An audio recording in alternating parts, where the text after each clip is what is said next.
In this series of tying some flies here, we are going to look at the squirmy wormy in a suede skin form. You all know about the squirmy wormy. It's very popular around here. I get people coming at the store all the time asking about the squirmy wormy. A lot of them are always saying that it doesn't last in their box. There's usually a shelf life with it depending on how they are tied. They are wrapped too tight, or anything material can cut through them.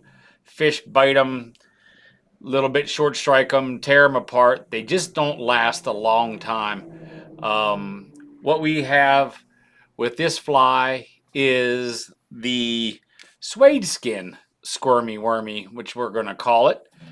It's a material from Chuck Furimsky. He has if you don't know who Chuck is, he has the fly fishing show. He started that at Seven Springs years ago. He has the International Fly Tying Symposium and the International Fly Tyers Reunion, which was just a few weeks ago here at Seven Springs. We take his material a little bit one step further. I'm going to show you one of the flies that he ties. He calls it the Chuck Nymph.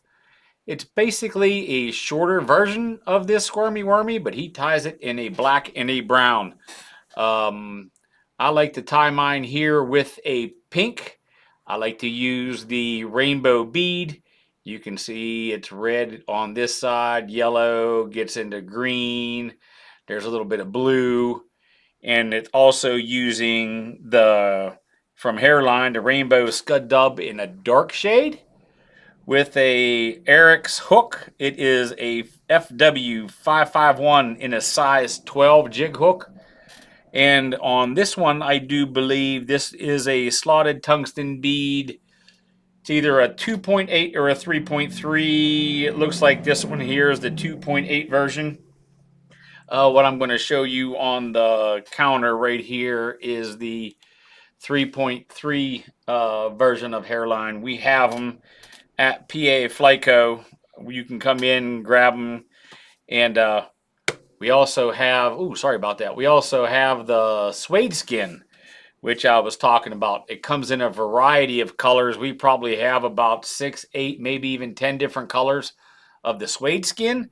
And we also have those colors in the bug skin as well. The bug skin has the leather on the surface, and the suede skin is the part where the leather is actually shaved off.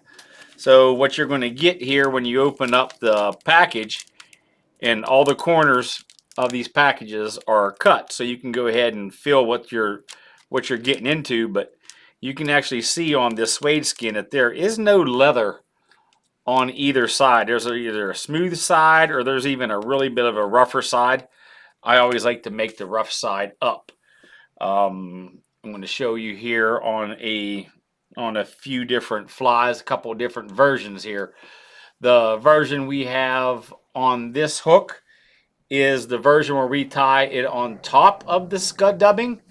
In this series of 3 different flies, which I'm going to show you, we will go over all 3 of these flies in 3 different videos.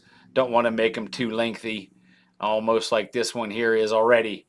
You can see on this one, as the jig rides like this rough cut material is facing down. Then also, you can also see a little bit of the smoother side. We have that facing up. You can tie it either way. We've tied it a couple different ways. I'm going to show you.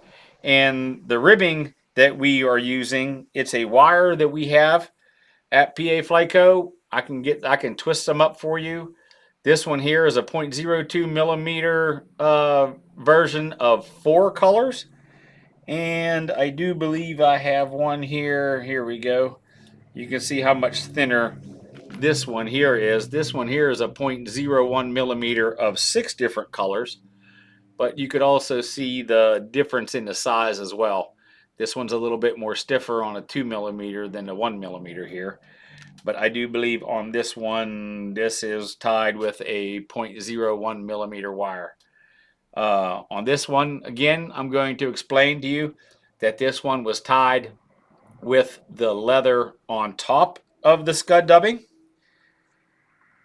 This one here, all the same materials, everything else, it's all the same except for we tie on the leather or the suede skin first onto the hook. Then we do our rainbow scud dub, and then we counter wrap our 2mm wire or 0.2mm wire here. You can see it's a little bit thicker, gives it a little bit more weight. Also, again, with that rainbow bead, just gives it some more flash there. And the one that Chuck Ferimsky came up with, he calls it the Chuck Nymph. He ties this in a black and a brown. With our version, we like to tie it in the pink. I tie it in red, and I also tie it in a chartreuse with the hook riding like this. This one here is tied with the rough side up. We also tie it with the rough side down. But this version here is the version where when you tie this upside down using your rotary vise, or just simply just take it out of the hook, flip it, take it out of your vise, flip it upside down, and you can tie it upside down. It's a little bit easier. I like to wrap the 0.01mm wire. I kind of wrap that around it to hold that up, and then it shows all the scud dub right there. So in these next 3 videos, I will be showing you how we tie these flies. These squirmy wormies are super, super durable. They last forever in the box. We have, I do believe, on this version right here, we have at least 30 or 40 fish on it from one of the lakes here at Seven Springs. It's a private lake. Nothing probably under 14 inches, and I know we've caught 22 or 24-inch trout with it. And this fly is still going strong. You can see with this material here, I can pick the vise up without it having any stretch whatsoever. So the fish aren't going to do anything with it. But the rocks on the bottom of the stream and the trees above you, they will do something with it if you break it off. But other than that, that's the only way you're going to be able to break this material. So if you're learning how to tie these flies, good luck. Any questions, come into the shop. I'll be glad to show you guys everything that you need to know about tying this super, super durable squirmy wormy.